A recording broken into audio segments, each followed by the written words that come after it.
everyone.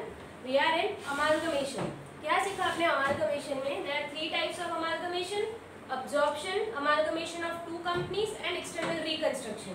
आपने और क्या सीखा? Purchase consideration के बारे में थोड़ा सीखा कि जो owners को मिलता है the purchase consideration और shares, equity shares, preference shares, debentures और cash paid to the owners, that is preference shares और equity shares. परचेज कंसिडरेशन के बारे में थोड़ा और स्पेसिफिकेशन सीखा था.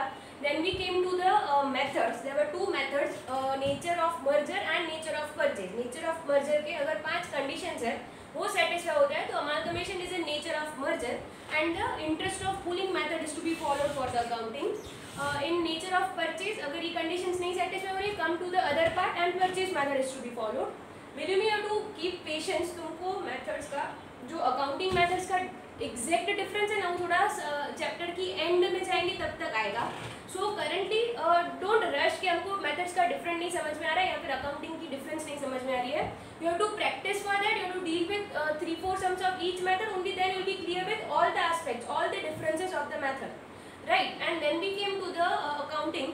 We learn the accounting of the closing company which is being amalgamated, जो क्लोज हो रही है.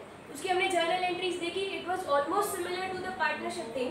Realisation account, we close the assets and liabilities, we deal with realisation expenses, we also deal we then transfer everything to the equity shares and preference shares and pay the purchase consideration accordingly. We then dealt with the amalgamating company, the new company which is formed, जो जिसमें हम assets सब take over करने वाले हैं. With that business purchase entry we unbundle that entry and फिर liquidator को pay कर देते हैं. There are some additional adjustments, जैसे कि डिबेंचर्स वाला आपने कुछ उनको पे करेंगे तो डिबेंचर्स वाला आएगा, स्टॉक वाला आएगा, वो भी मैं आपको सिखाने वाली हूँ, या फिर इंटर कंपनी ओइंग्स भी आ सकता है. These are the things you have learned up till here. We were in illustration 6 in the last sum. आपने इलस्ट्रेशन 6 तक कंप्लीट कर रखा है. इलस्ट्रेशन 6 में we have dealt with the accounting of transferor company. उसको आपने जर्नल एंट्रीज पास कर दिया है. I hope you have dealt with the ledgers. तुमने लेजर्स कंप्लीट कर लिया होगा. I am coming to the accounting of transferor company. Very quickly we'll be doing because it's very easy. Just taking up the questions once more. एक बार वापस से read कर लेती हूँ. So we are all refreshed. F5 refresh हो जाए. Balance sheet of Best and Better Limited. Better Limited. What is the information given? Better Limited will issue bonus share. Nothing to deal with the transferee company. Better company ने better company ने ना bonus shares issue कर दिया. उसका closing books में अपने treatment कर दिया. Nothing to deal with the best company. It was agreed that best will take over the business of better limited. यहाँ पे नहीं, मेरे को यू शुड अंडरस्टैंड जहाँ पे भी ऐसे लिखा हो take over business, that means all assets and liabilities. ठीक है, take over the business is taking over all the assets and liabilities. उसका इंटरप्रिटेशन ऐसे करना, इफ टेक ओवर बिजनेस है तो take over all assets and liabilities. Yes, Best Limited will take over business of Better on basis of latest balance sheet the consideration taking the form of allotment of shares. Shares की form में consideration देंगे और पूरा business take over करेंगे. क्या कोई revaluation है उनकी बुक्स में? नहीं. सो ऐसे के ऐसे एसेट्स और लायबिलिटीज टेक ओवर करेंगे. सो द कैपिटल जो भी इनका होगा वही उनका कैपिटल बनेगा. जो भी इनका कैपिटल है 15 lakhs वही न्यू कंपनी का कैपिटल में टेक ओवर होगा. ठीक है, क्योंकि assets and liabilities same book value पे टेक ओवर हो रही है. कोई चेंज नहीं है और कुछ, ना ही गुडविल का वैल्यूएशन दे रखा है, right. So the purchase consideration will be equal to that share capital unless and until the shares are issued at premium. तुम देखो इस केस में क्या बोला है कि शेयर्स इशू होंगे एट 150. ठीक है, मुझे लगा वो थोड़ा परचेज कंसिडरेशन वाला पॉइंट क्लियर नहीं है. So I am clarifying it once again. If it is clear well and good, but understand it again. इस सब में एसेट्स एंड लायबिलिटीज वाला thing is to be carried on as it is. पूरा का पूरा business यानी कि as it is books की assets and liabilities take over करेंगे. So what is left for purchase consideration is capital. So believe me, the capital in the new books is 10 lakhs only. जो old books में है वो new books में. Only the thing is the shares are to be issued at premium. कितने shares हो जा रहे हैं? 10,000 शेयर्स इंटू 100 ये मेरा कैपिटल होगा. 10,000 shares into 50 ये मेरा प्रीमियम होगा. So capital I am taking as it is, but the purchase consideration entirely is to be called 1,50,000 क्योंकि shares प्रीमियम पे इशू हो रहे हैं, right? Yes, liabilities of Better Limited included 1 lakh due to Best Limited intercompany owings. ठीक है, एक का creditors एक का debtors. creditors को भी रिवर्स करो, debtors को भी रिवर्स करो. So entry क्या पास करेंगे? क्रेडिटर्स, 2 डेटर्स, दोनों रिवर्स हो गया, दैट इज 1 लाख। ठीक है, तुम समझो बुक्स अमालगमेट हो गई है, उसी बुक्स में एसेट साइड एक लायबिलिटी है, सॉरी यहाँ पर एक एसेट है और यहाँ पर एक लायबिलिटी है, they can be cancel with each other, वो भी पेमेंट होने नहीं वाला है, so I am nullifying both of them, creditors account debit, 2 debtors, intercompany owings we have dealt it 3-4 times in partnership and here also. From purchases from it of which Best Limited made profit of 25% of the cost, we'll be dealing with it. एक stock का adjustment हमने सीखा था, मैंने तुमको एक example देके simply समझाया था, but today will be practically dealing it with the sum में कैसे फुल फ्लेज डील करना है, will be learning. I am starting with the entries of transferee company, right, we have already completed transfer. Illustration 6, books of transferee company.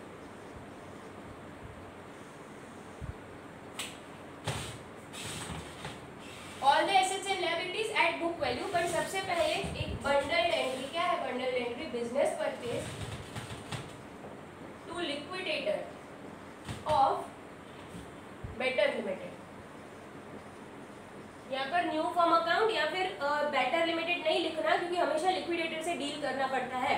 अपने बस सब concept बहुत clear होगा, लेकिन ऐसे सिली मिस्टेक्स करेंगे तो will be ultimately losing marks, so don't do that. 15 lakhs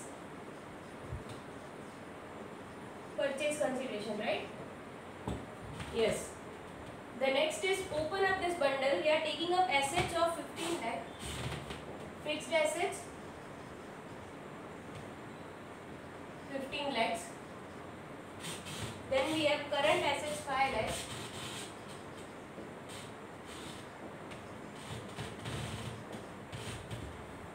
Then we have other liabilities of 2 lakhs.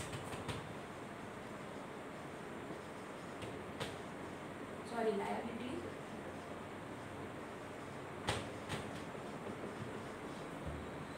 Two business purchase 15 lakhs. ठीक है, ये है ना, सिचुएशन को फील करो. तुम्हारे पास एसेट्स आए 20 lakhs के, उसमें से तुमको लायबिलिटी पे करना है 2 lakhs का, so you have net assets of 18 lakhs rupees for which you have paid 15 lakhs. एकदम फील करो सबको, 20 lakhs का एसेट्स आया, उसमें से 2 लाख का तुमने लायबिलिटी पे किया, so you are left with 18 lakhs, but you have paid only 15 lakhs for it. So तुमने एक प्रॉफिट बनाया है अपना, 18 lakhs की चीजें तुम 15 lakhs में लेके आए. ठीक है, तो गुडविल अकाउंट करो या फिर कैपिटल रिजर्व. तुमने महंगा परचेज किया है या तुमने कम कॉस्ट पर सस्ता परचेज किया. Yes, we have made a profit, so capital reserve 18 lakhs minus 15 lakhs 3 lakhs. Clear? हमने कुछ प्रॉफिट बनाया, कुछ चीजें हम कम दाम में लेके आए, सो 3 lakhs is the capital reserve. We have closed this business purchase account dealing with liquidator of Better Limited. 15 lakhs मैंने दे दिया है purchase consideration in which form? कौन से फॉर्म में उसको डिस्चार्ज करना है? Liquidator of Better Limited debit 15 lakhs to equity share capital to securities premium. ठीक है, अपने को क्वेश्चन में बोला है कि तुम बेस्ट लिमिटेड को 150 की वैल्यू कंसीडर करो, लेकिन बैलेंस शीट में तुम देखो उसका फेस वैल्यू तो 100 ही दे रखा है. See it has to be clarified by yourself कि 50 रुपीस प्रीमियम है. ये बोलेंगे नहीं डायरेक्टली, आईसीआई का यही प्रॉब्लम है, they want you to interpret, they will not tell you directly. For amalgamation best limited का वैल्यू क्या है 150 रुपीस, उसका फेस वैल्यू क्या है 100 rupees, so 50 rupees has to be debit in securities premium account.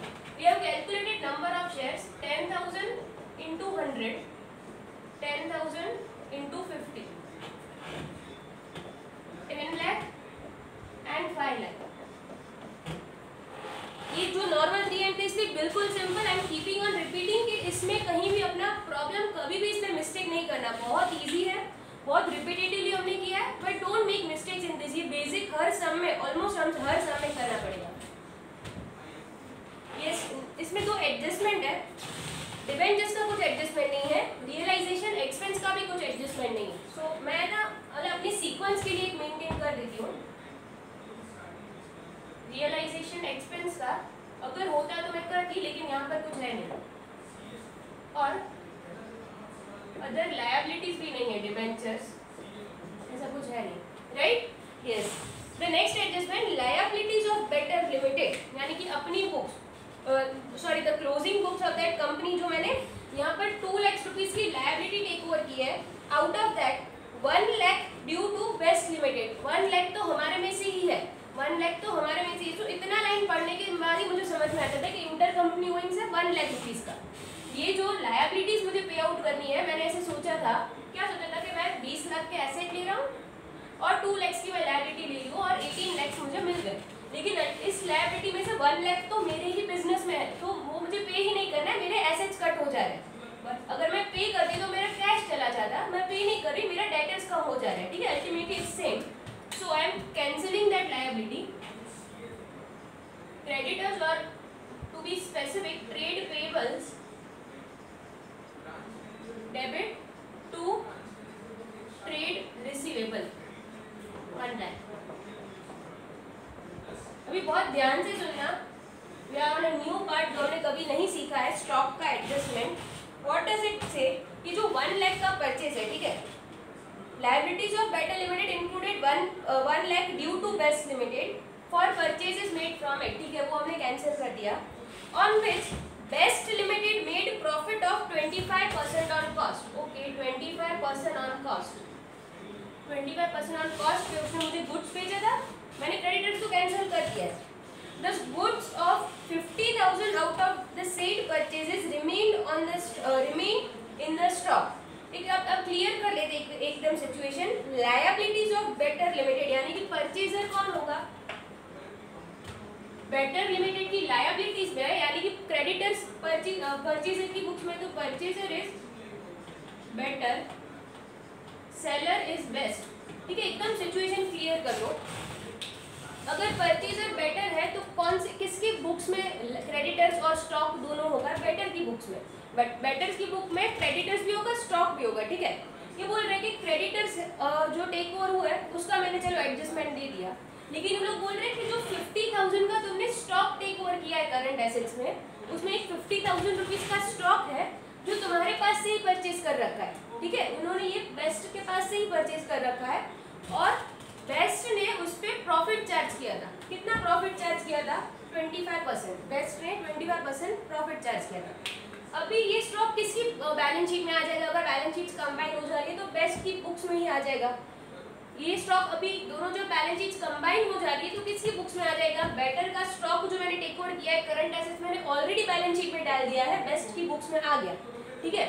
अगर तुमने AS2 पढ़ा है या नहीं पढ़ा है या फिर कहीं सुना है तुमने, inventory is to be valued at cost. एक net asset net realisable value भी होता है, वो तुम अकाउंटिंग स्टैंडर्ड 2 में सीखोगे, बट करंटली कीप इट कि हमको इन्वेंट्री ऑलवेज स्टॉक पे ही वैल्यू करना है, ठीक है? एक दूसरा नेट रियलाइजेबल वैल्यू का मतलब तुम अकाउंटिंग स्टैंडर्ड में सीखोगे, but we are suppose to bring it at cost. तो जो ये 50,000 है, क्या वो कॉस्ट पर है?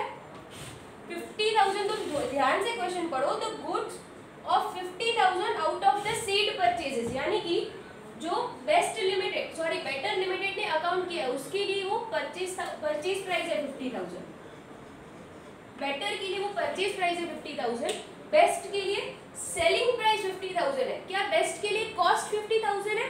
नहीं।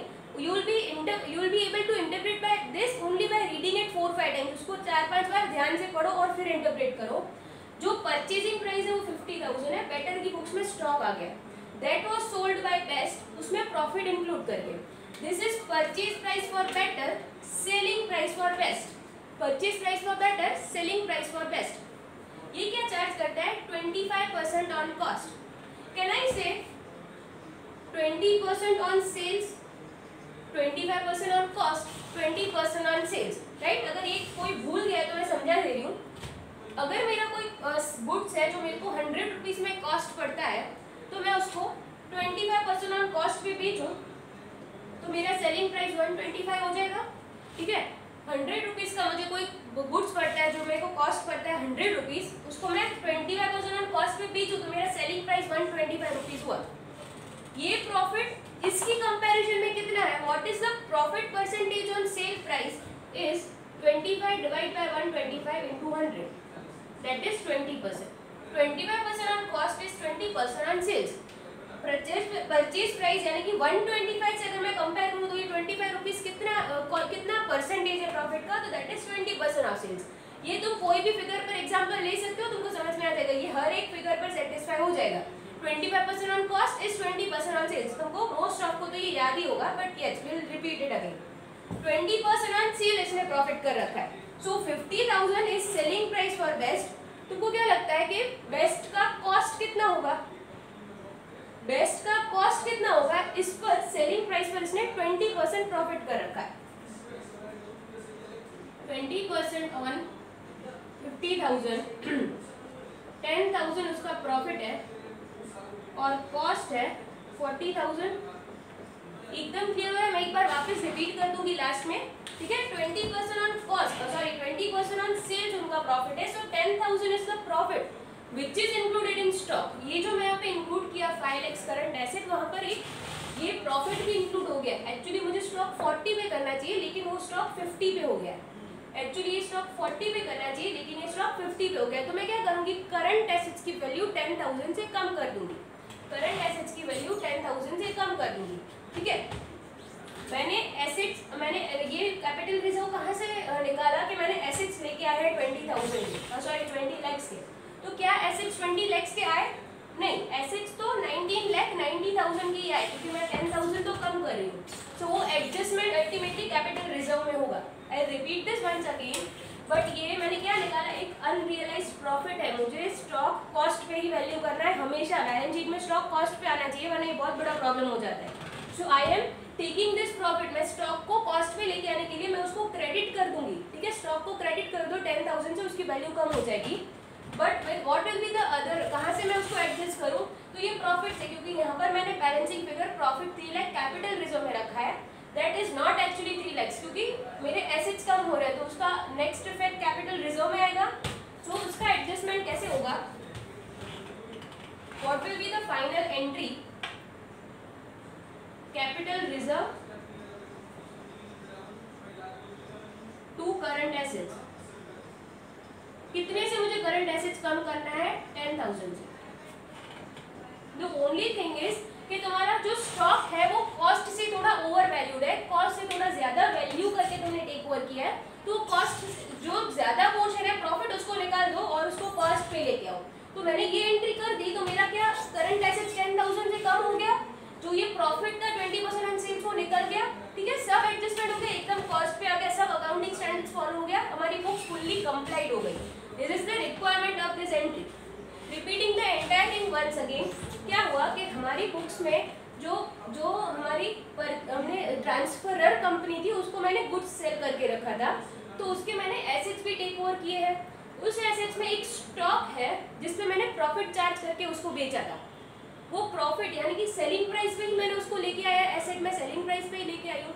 ये बेटर कंपनी के लिए तो यही कॉस्ट था, तो बेटर कंपनी तो 50,000 भी अकाउंट करेगी। लेकिन जब बुक्स कंसोलिडेट हो रही है तो that stock should be valued on cost. मैंने कॉस्ट निकाली 40,000, ठीक है। वो प्रॉफिट परसेंटेज एडजस्ट करके कॉस्ट निकाली 40,000।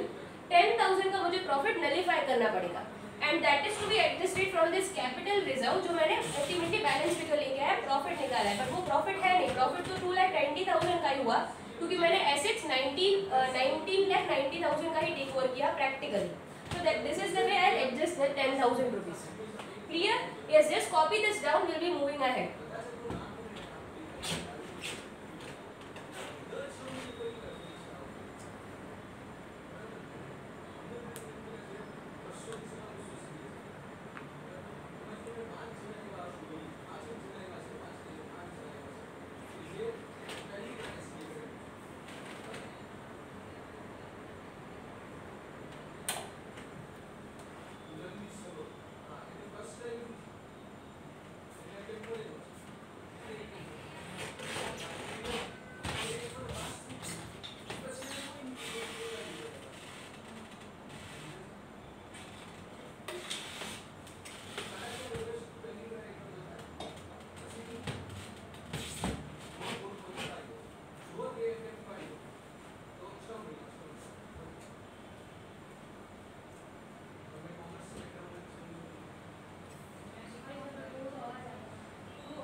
एक है ना थोड़ा नोट्स मुझे आपको लिखवाना है जो आपको आगे के सम्स में यूज होगा, जो थोड़ा कंफ्यूजन क्रिएट करते हैं generally, but will clarify that before hand only. ठीक है, एक है ना कंफ्यूजन है कि रिजर्व्स, लायबिलिटीज और प्रोविजंस, ये जो लायबिलिटी साइड होती है तो उनका ट्रीटमेंट कैसे आने वाला है, रिजर्व्स, प्रोविजंस एंड लायबिलिटीज, ये तीनों का थोड़ा डिफरेंट अकाउंटिंग ट्रीटमेंट है। ये थोड़े छोटे से क्लैरिफिकेशन हम पहले ले लेते हैं, फिर ही अगला सब चालू करेंगे। अच्छा sorry, before completing we are left with balance sheet, एक बैलेंस शीट बना देते हैं।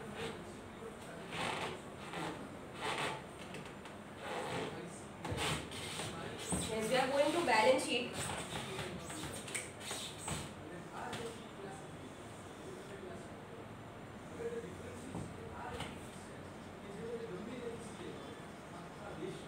Shareholders fund. Then we have current. What are their liabilities? खाली current liabilities ही है, non current liabilities नहीं है।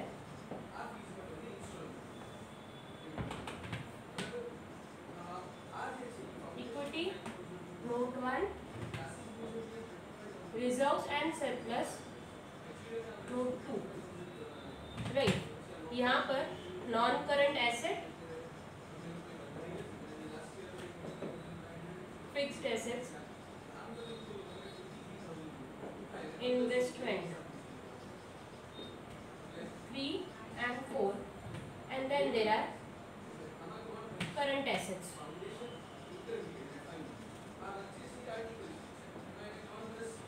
ठीक है, yes, shareholders fund, I am making notes over here। One is equity share capital में क्या क्या इंक्लूड होगा,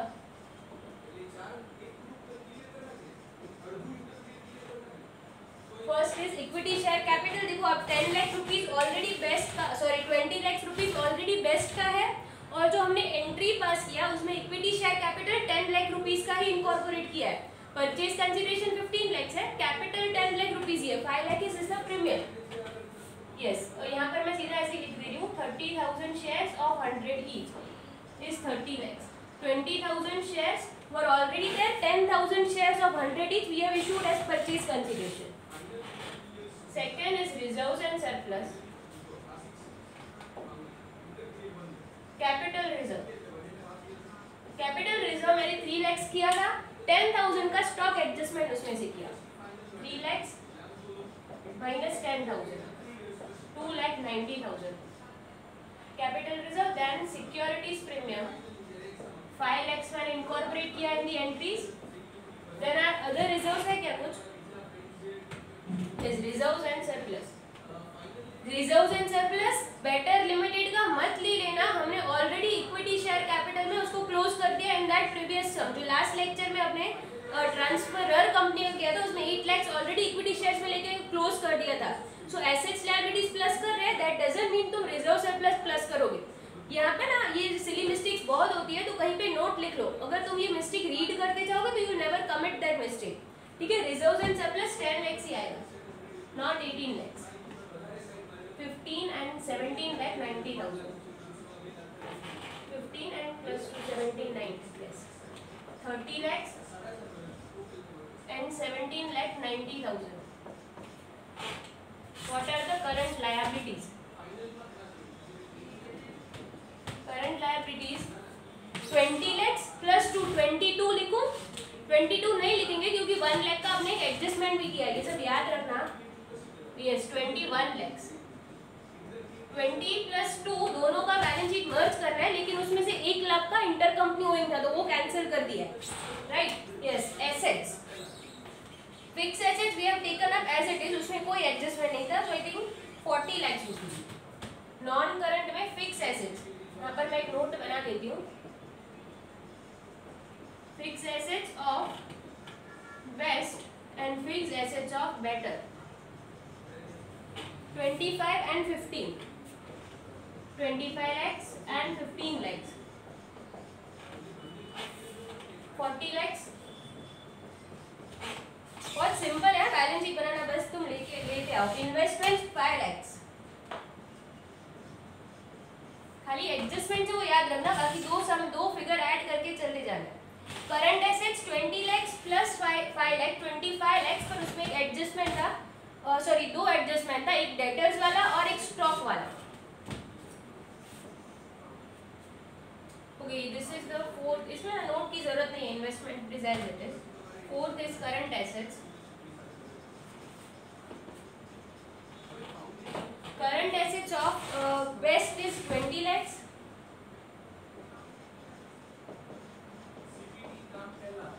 Of debtor is 5 lakhs. हमने ना डेटर्स कम कर रखे थे, ठीक है, क्रेडिटर्स वाली एंट्री के साथ डेटर्स भी कम किए थे. So adjustment of trade receivable 1 lakh, उसको माइनस करो. एडजस्टमेंट ऑफ स्टॉक 10,000 माइनस करो.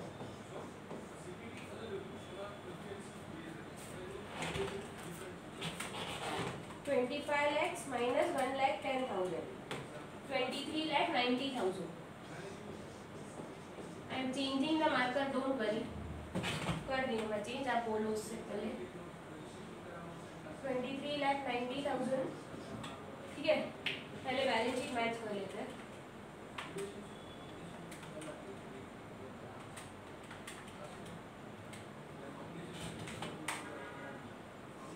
$68,90,000.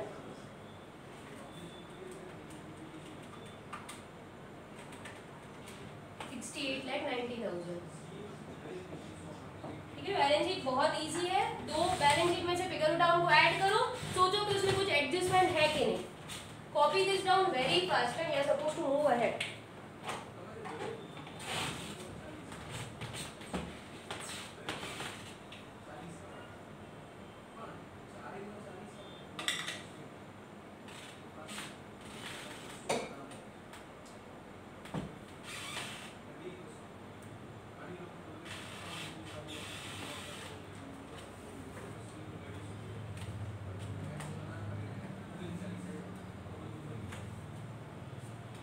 If you have not copied, just pause it and copy it down. We are moving to some notes. एक notes मैं तुमको एक दो दे देती हूँ, वो लिख लो.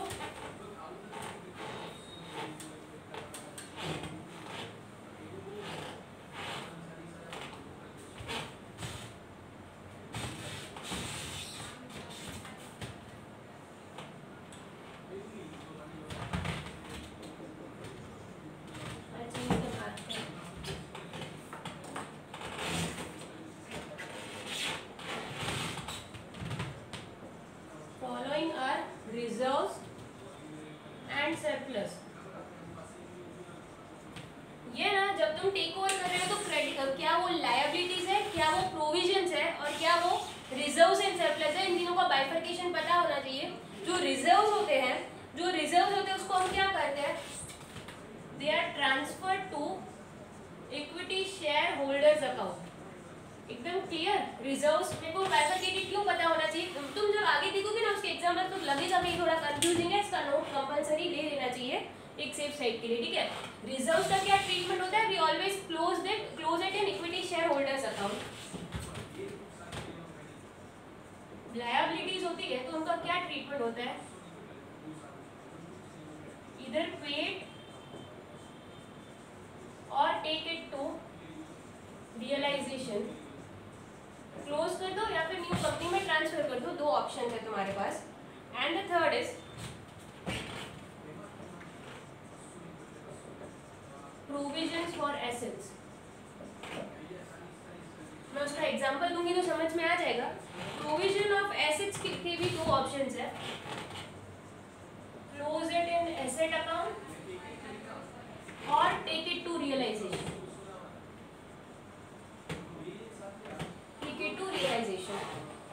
एग्जाम्पल्स थोड़े मैं लिख लेती हूँ. ये सरप्लस और रिजर्व्स के क्या एग्जाम्पल है, बहुत सिंपल है. General reserve, profit and loss, capital reserve, profit prior to incorporation. ये सब है ना रिजर्व्स अपने बनाते हैं, याद है ना. CRR capital retention reserve, CRR capital retention reserve, और डिबेंचर रिटेंशन रिजर्व, याद है ये सब बना रहे, ये सब रिजर्व है, ये सब कहाँ क्लोज होंगे in the books of transferor, take it to the equity share holders account, इसको सिंकिंग फंड भी बोलते हैं। Then we have securities premium.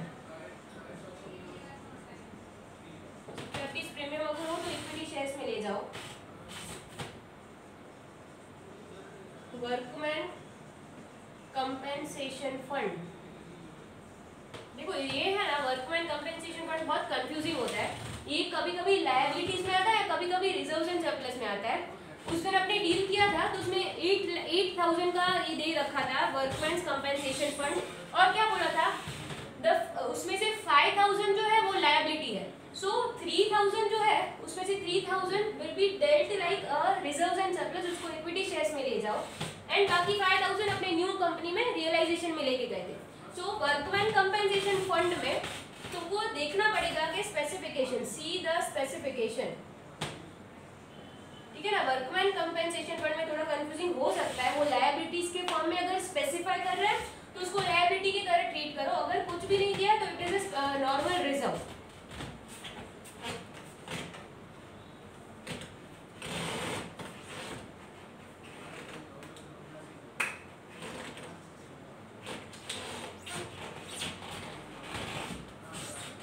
Then we have workman's insurance reserve.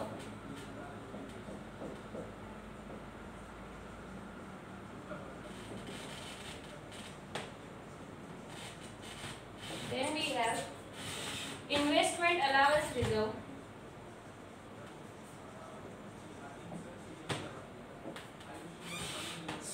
Any statutory reserve. Statutory reserve का मैं meaning समझाती हूँ।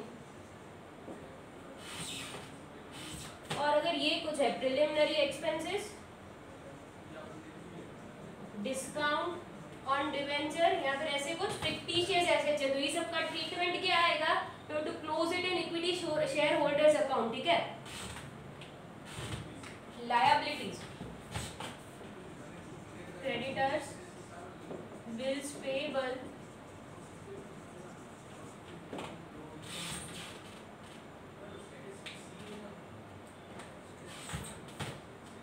Debentures, bonds, bank loan, ये सब है ना नॉर्मल फैमिलियर लायबिलिटीज है। नीचे थोड़ा कंफ्यूजिंग पार्ट आएगा, वर्कमैन्स कंपेंसेशन फंड लायबिलिटी भी हो सकता है, तो सी स्पेसिफिकेशन।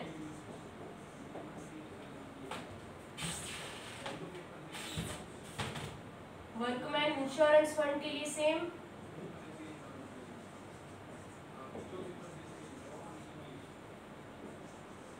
ये ध्यान रखना, प्रोविडेंट फंड है तो अपने को रिजर्व लगता है, but provident fund is not a reserve, it is a liability. हमको एम्प्लॉयज का कुछ पैसा कट करना है, उसमें एम्प्लॉयर खुद भी कुछ कंट्रीब्यूशन करेगा और गवर्नमेंट को पे कर देगा, government will ultimately give it to employees. ये ना टेक्स्ट में सीखोगे इसका एग्जैक्ट मीनिंग, इसके बहुत सारे बाइफर्केशंस है, but provident fund is not a reserve, it is a liability, हमको ये गवर्नमेंट को पे करना है।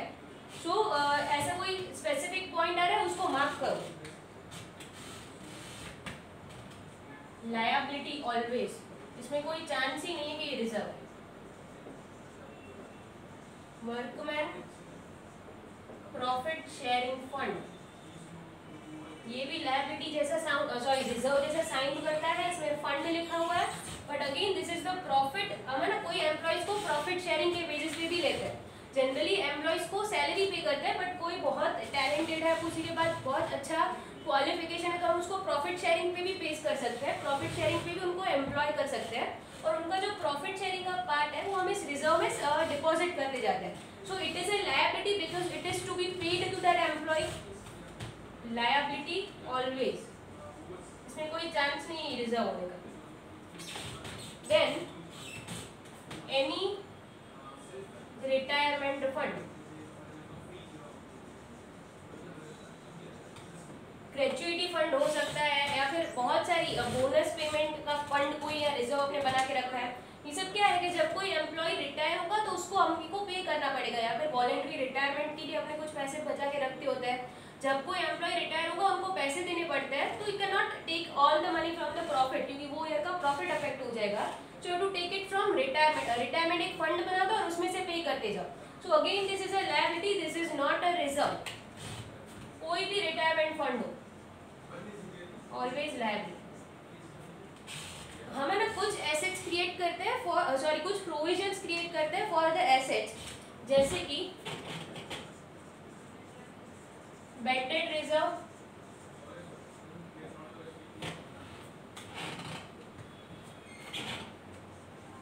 Provision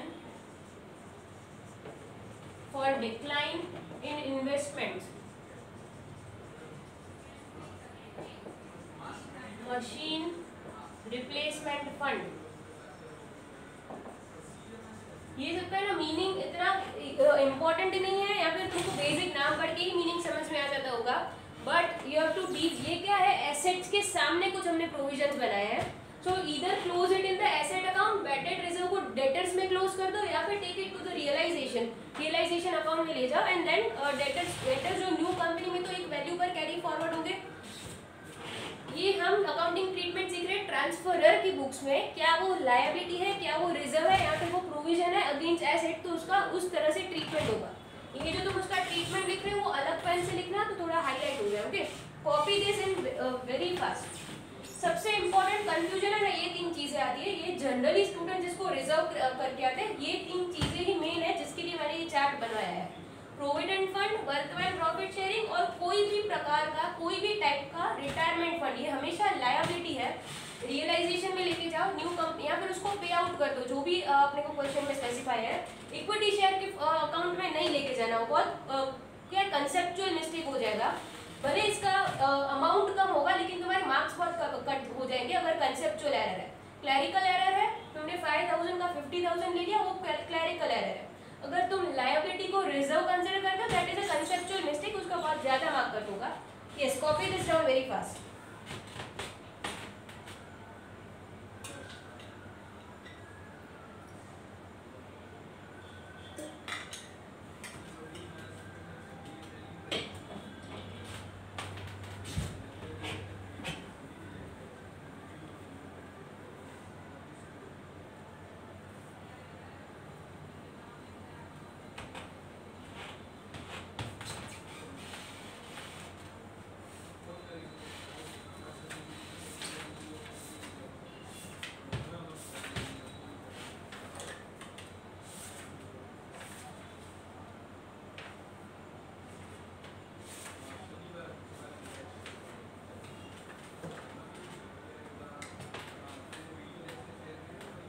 If not copied, pause it and copy down. We are moving to illustration number 10. इसमें भी एक नया चीज डील करना है, कुछ बाइफरकेशन मेथड कौन सी प्रिपेयर लाइक ऑप्ट करनी है वो फिक्स करना है. So pay attention with the question. Illustration number 10. The financial position of two companies, Hari and Vayu Limited, are as on 31st March 2001 are as under goodwill, building, machinery, inventory and cash. Okay. Liabilities में क्या है, underline करो. Equity shares, preference shares, दोनों company में preference shares है. General reserve, retirement gratuity fund, retirement fund कोई भी हो, it is a liability, realisation में क्लोज होगा. And trade payables. ठीक है, शायद ये अगर टेबल नहीं बना होता तो maybe 50% of you might have considered it as reserve. Confusion भी हो सकता है, या फिर क्लियरली तुम रिजर्व भी कंसीडर कर सकते हो, या maybe you are right. Yes, it's always good to clarify. So we have equity shares, preference shares, reserve, retirement gratuity fund and trade payable. Hari Limited absorbs Vayu Limited. So Vayu Limited is the transferor company. Hari Limited is the transferee company. Read that again. Hari Limited absorbs Vayu Limited. Books किसकी close होगी? Vayu Limited की. So it is a transferor company. पूरा अपना business transfer कर रही है. Hari Limited is the transferee company. 10 and the following are the terms. 10% preference shares are to be paid at premium to be paid at 10% premium by issue of 9% preference shares. ठीक है. Yes, preference shares capital of Vayu Limited is 1 lakh rupees.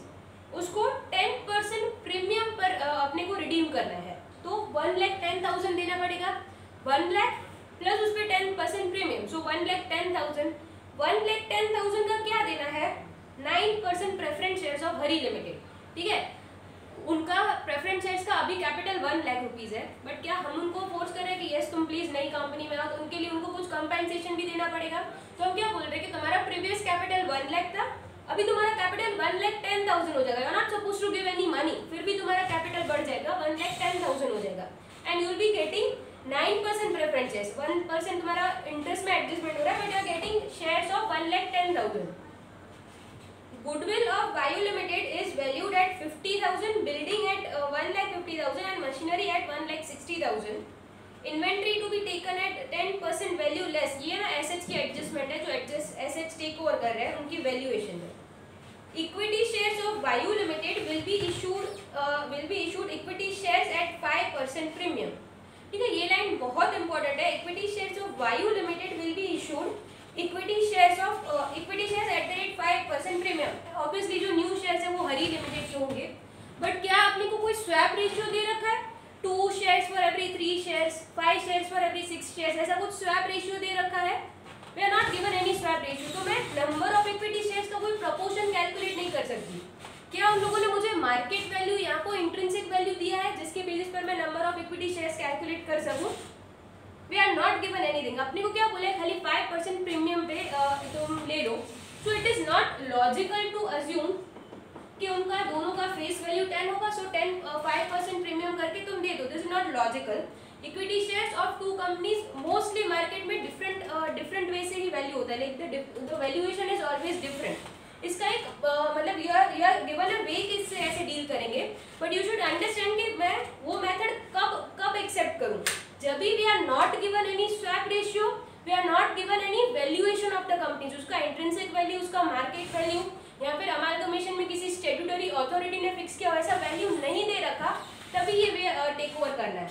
Yes, तुम याद करो अपने consideration, purchase consideration calculate करने की 2 ways सीखा था। First was by net payment method, जब भी तुमको बता देते कि भाई 10,000 equity shares 150 each, 15,000 preference shares 200 each और 2 लाख रुपीज का कैश। 3 स्पेसिफिकेशन दे दिया, तीनों का टोटल किया, we get the purchase consideration by net payment method. अगर हमको स्पेसिफिकेशंस नहीं दे रखी है, we always move to net asset method. We always have other way of calculating purchase consideration, that is assets minus liabilities. हमको net asset method से purchase consideration मिल जाएगा। So you have to remember this कि जब भी अपने को specification दे रखी है, इतने इक्विटी शेयर्स इतना वैल्यू, इतना प्रेफरेंस शेयर्स उसका इतना value, this is the balancing amount of cash that you have to give and total gets this purchase consideration. But जब ये स्पेसिफिकेशन नहीं है, you will be moving to net asset method. अगर goodwill का हमको क्या परचेज कंसीडरेशन का थोड़ा आइडिया दिया है, but we are not given the values, so you can not calculate the purchase consideration by net payment method. ठीक है ना, इसका एक ये फॉर्मेट तुम कॉपी कर लो तो तुमको इजी होगा आइडेंटिफाई करने में।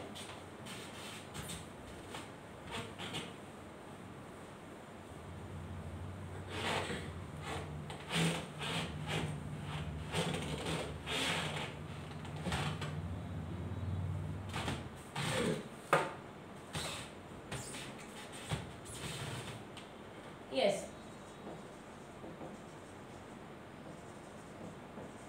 Entire business taken over या फिर entire company taken over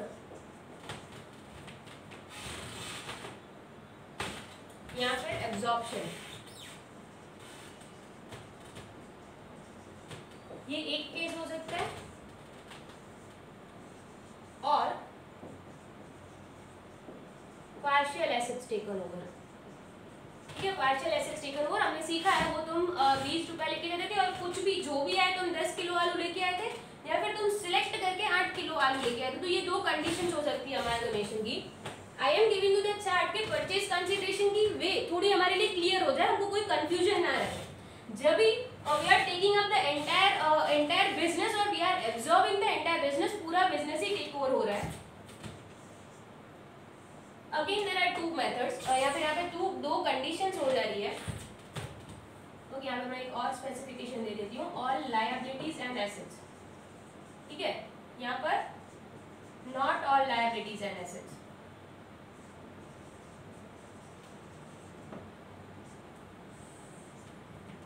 we are given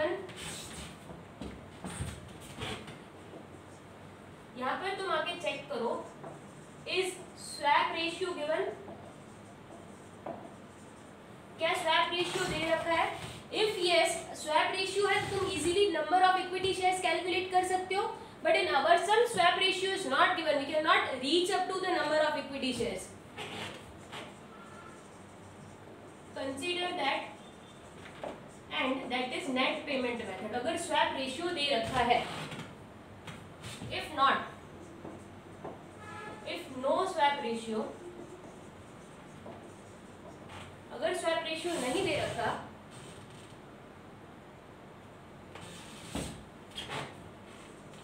check fair value of old and new company is given. Swap ratio देखो पहले, क्या उन लोगों ने ही कुछ एक प्रोपोर्शन फिक्स किया है? अगर नहीं तो हम क्या जाते हैं मार्केट वैल्यू पे. फेयर वैल्यू देखो या शेयर्स की या फिर और पूरी कंपनी की, कोई भी वे में क्या आपको फेयर वैल्यू दे रखी है? If yes, if fair value is given, consider it. Again this is net payment method. तुमको फेयर वैल्यू दे रखी है तो you can fix the purchase consideration by that. ठीक है ना. Fair value of the old company is 3 lakh, तो उसके हिसाब से जो भी प्रोपोर्शन फिक्स होगा you can fix it by net payment method. तुमको कुछ वे आउट दे रखा है. If both of them swap ratio या फिर value of the shares is not given, use net asset method. ठीक है ना. पहले जाके दो, you have to check this 2 things. If nothing is given, see look for net asset method. Net asset method हमको पता है, आता है. क्या होता है? Assets minus liabilities, assets taken over minus liabilities taken over. ठीक है ना. ये हमेशा जो एसेट्स और लायबिलिटीज की अग्रीड वैल्यू है, यानी कि रिवैल्यूएशन बुक वैल्यू पे नहीं होगा, अग्रीड वैल्यू पे होगा. ऑब्वियसली तो ही, वरना तो अगर तुम बैलेंस शीट की वैल्यू पर एसेट्स और लायबिलिटीज टेक कर रहे हो तो purchase consideration is nothing but the capital and reserves, but we are taking it as agreed values, assets minus liabilities. अगर partial assets and liabilities taken over है, सब नहीं टेकन ओवर है, तो you have to obviously go by net asset method. जितना assets and liabilities लेके आए हैं उसका all the assets minus liabilities, that is the purchase consideration. अगर पार्शियल है तो नेट एसेट मेथड से ही जाना पड़ेगा, but if it is full उसमें चेक करो स्वैप रेशियो या valuation, otherwise come to net asset method. Right. ये हर एक सम में यूजफुल होगा आपको. Net asset methods, assets taken over minus liabilities taken over. Yes, copy this down. We'll be moving fast to illustration number 10. उसका purchase consideration calculate करते हैं. In illustration 10, we are not given swap, we are not given any market value or fair value. We are coming to net asset method, जहाँ पे हम assets and liabilities at the rate agreed value calculate करके purchase consideration calculate करेंगे. Copy this down very fast.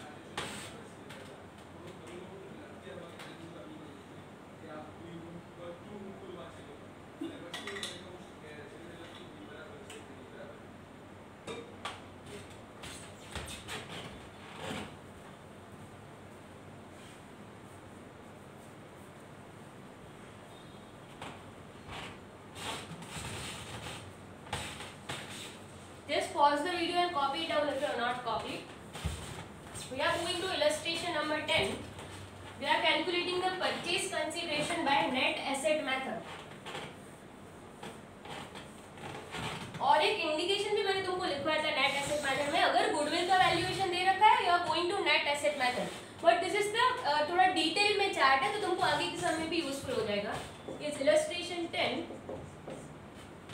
में what we are required is prepare necessary ledger accounts of to close the books of Vayu Limited. Transferor की books में ledger accounts बनाने हैं for closing, and acquisition entries in Hari limited, balance sheet of Hari limited. 3 things we are supposed to deal with. But सबसे पहले obviously it's purchase consideration. Working note 1, purchase consideration by net asset method. Net asset मेथड को highlight करना. Yes, I am in books of Vayu limited. क्या मेरे को assets की agreed value दे रखी है? Yes. Goodwill is to be taken over at 50,000.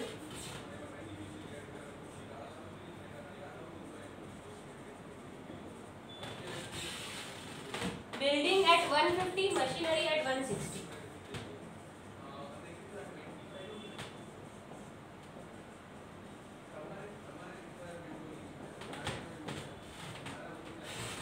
Inventory में क्या बोला, it is to be taken over at 10% less value.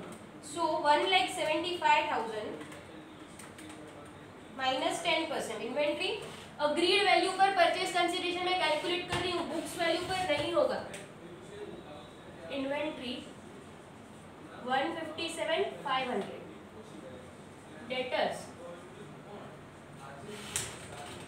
में दो चीजें, तुम यहाँ पर ग्रॉस वैल्यू लिखो और तुम ऐसे जब लायबिलिटीज माइनस करोगे तो उसमें से बैटेड रिजर्व माइनस कर लो, या फिर तुम यहाँ पर नेट वैल्यू लिखो. परचेज कंसीडरेशन में डायरेक्ट नेट वैल्यू लिखने में कोई प्रॉब्लम नहीं है, लेकिन तुम जब assets and liabilities take over कर रहे हो तो वहाँ पर तुम नेट वैल्यू पे टेक ओवर नहीं कर सकते, वहाँ पे ग्रॉस लिखना पड़ेगा, लायबिलिटीज में तुमको पीडीआर लिखना पड़ेगा. बट परचेज कंसीडरेशन के कैलकुलेट में अगर मैं यहाँ सीधा नेट लिखती हूँ तो दैट इट इज फाइन. अगर नेट नहीं लिखना है, यहाँ पर 1 लाख लिखना है, लायबिलिटीज में रिजर्व माइनस करना है, then also it is fine. ये 92,500 7.5% BDR, right. Any other specification? ठीक है. कैश पूरा एसेट्स ही टेक ओवर करें, सो कैश भी टेक ओवर करेंगे 20,000 minus liabilities. Retirement gratuity fund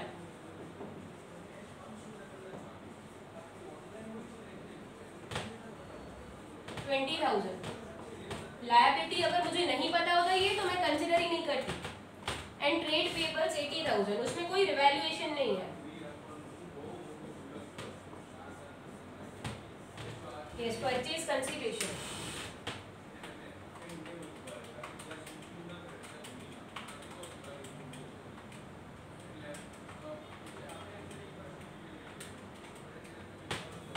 purchase consideration stands eight 5,30,000.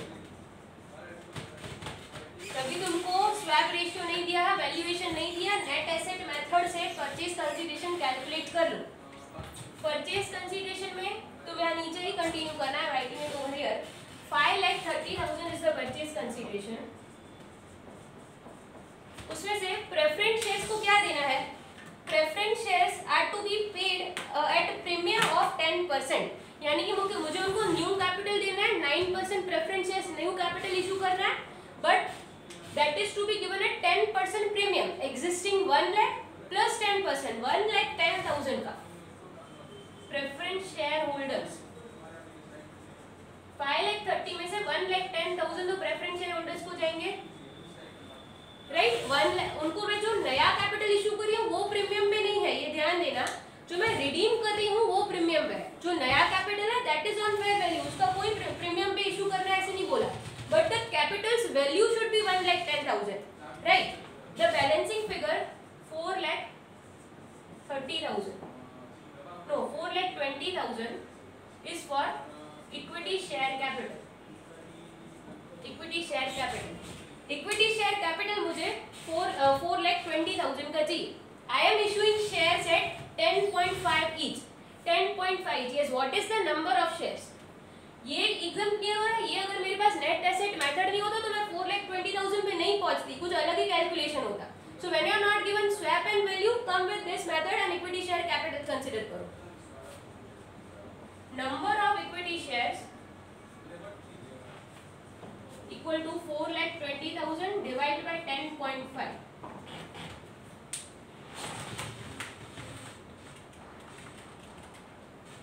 40,000 shares. ठीक है. सबसे डिफिकल्ट या फिर जो न्यू पार्ट था इस सब में वो आपने डील कर लिया है. बाकी तो अभी जो बुक्स बनानी है एंड बैलेंस शीट बनानी है वो डील कर लेंगे. बट परचेज कंसीडरेशन की मेथड आइडेंटिफाई करना was new. You will be following this in 2-3 sums. Easy हो जाएगा, don't worry. But that chart you should remember that liabilities and reserves वाला और नोट जो मैंने आपको दिया है ये सब याद रख लेना, right. Yes, copy this down. We are ending of the lecture. You do one thing. You leave 2 pages for this sum to complete, and you are supposed to do illustration 9 in your homework. Illustration 9 बहुत easy है, उसमें कुछ complication है ही नहीं. So copy this down. Leave 2 pages for this sum and complete illustration number 9 in your homework. Okay? Yes. You can message me for any doubt. Thank you.